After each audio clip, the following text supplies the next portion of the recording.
Rusty, Rheneas, and Skarloey chugged cheerfully through the Sodor countryside.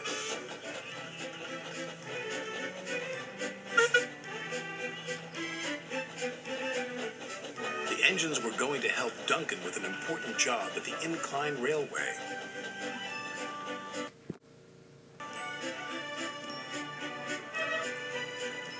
The engines enjoy working at the Incline Railway.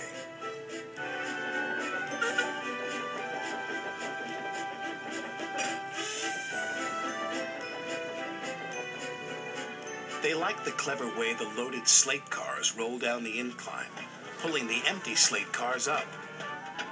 But they are always careful.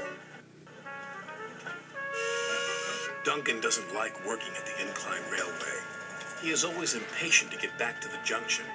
This makes him careless and gets him into lots of trouble.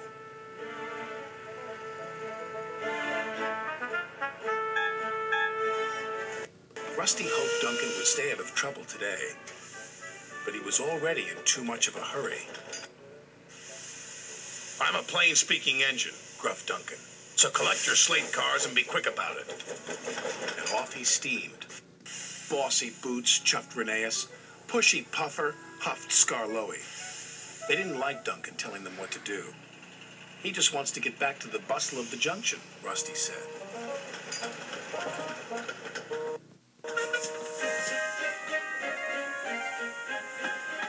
Duncan wanted everyone to work faster. "You're supposed to be helping me," he grumbled, "but you're as slow as snails." "We're proper engines," Rusty huffed crossly. "We follow the rules. We can't send up more than 4 slate cars at a time," chuffed Rheneas. "Then work faster," said Duncan impatiently. Later that day, Duncan was working the incline. "I'll show you how fast a really useful engine can work," Duncan called as he hastily biffed one slate car into another. And then another. Soon, Duncan had his 4 slate cars. "Nothing to it," he boasted to Rusty. "Those slate cars will pay you back," warned Rusty. "Slate cars don't like to be biffed." "I can handle slate cars," he cried. The 3 little engines could see Duncan was not going to listen. They carefully chuffed away from the incline with their slate cars full of slate.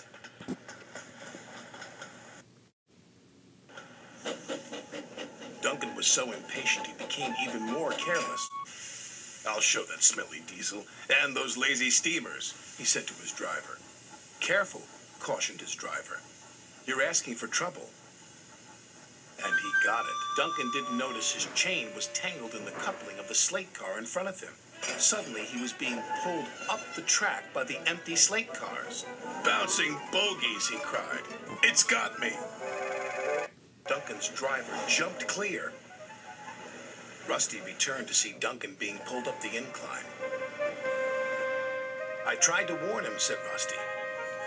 "He never listens," the little diesel's driver said.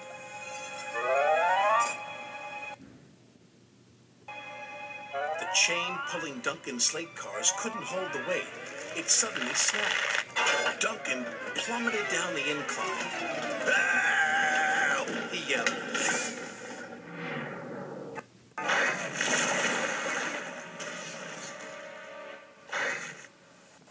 "Glug, glug, glug," he said. "Bluggle my bloiler." Duncan felt foolish and very wet.